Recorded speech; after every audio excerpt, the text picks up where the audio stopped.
The demonstration started from the Kwame Nkrumah Circle in Accra and went through some selected principal streets, including the Kojo Thompson Road, through the ministry's area before converging at the former Accra Hearts of Oak Park.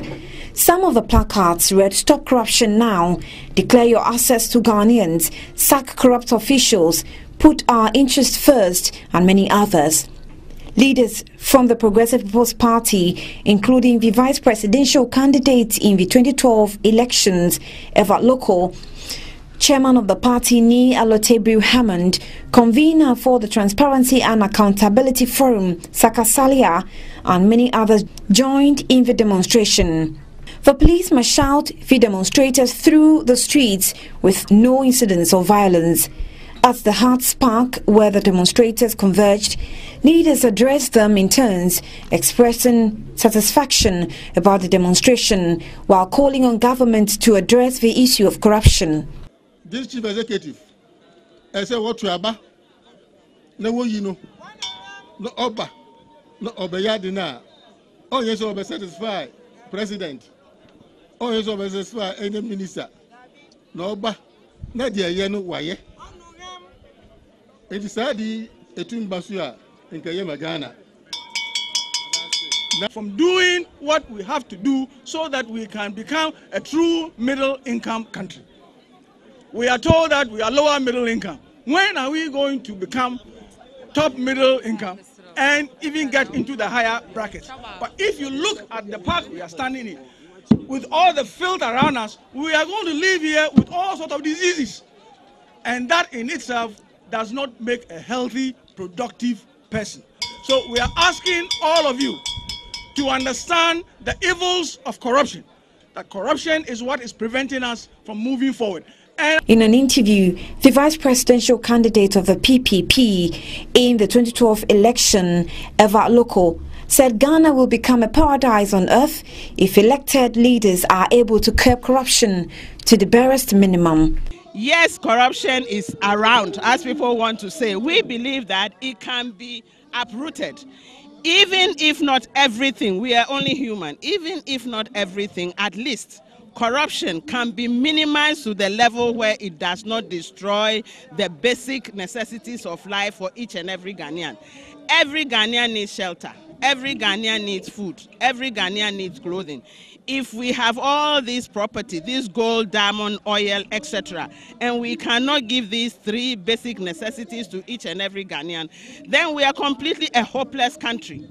On its part, convener for Transparency and Accountability Forum, Saka Salia, said they are satisfied with the demonstration and believe it is the first step to the campaign. I've been an eyewitness to the successful nature of the whole thing.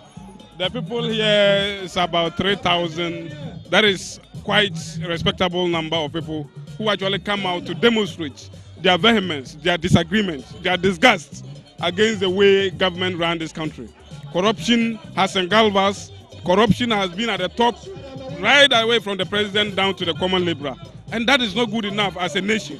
It is because of the link between corruption and all the rot that is going in society.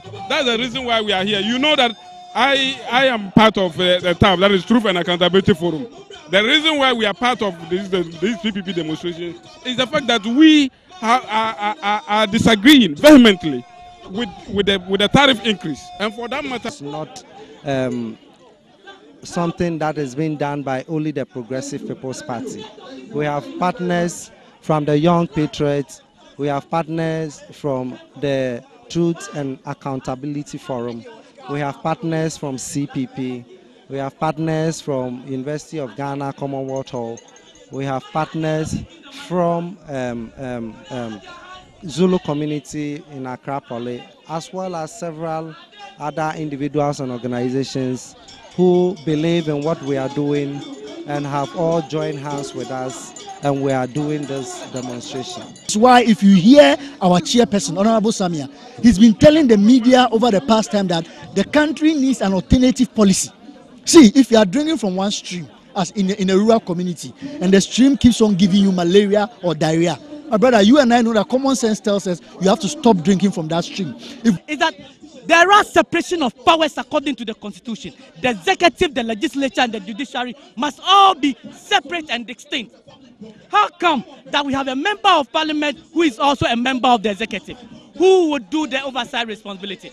So there must be a fundamental shift of our own constitution, and it should start from the issue of parliamentarians becoming members of the executive. Can you imagine that a Supreme Court judge is also a member of government?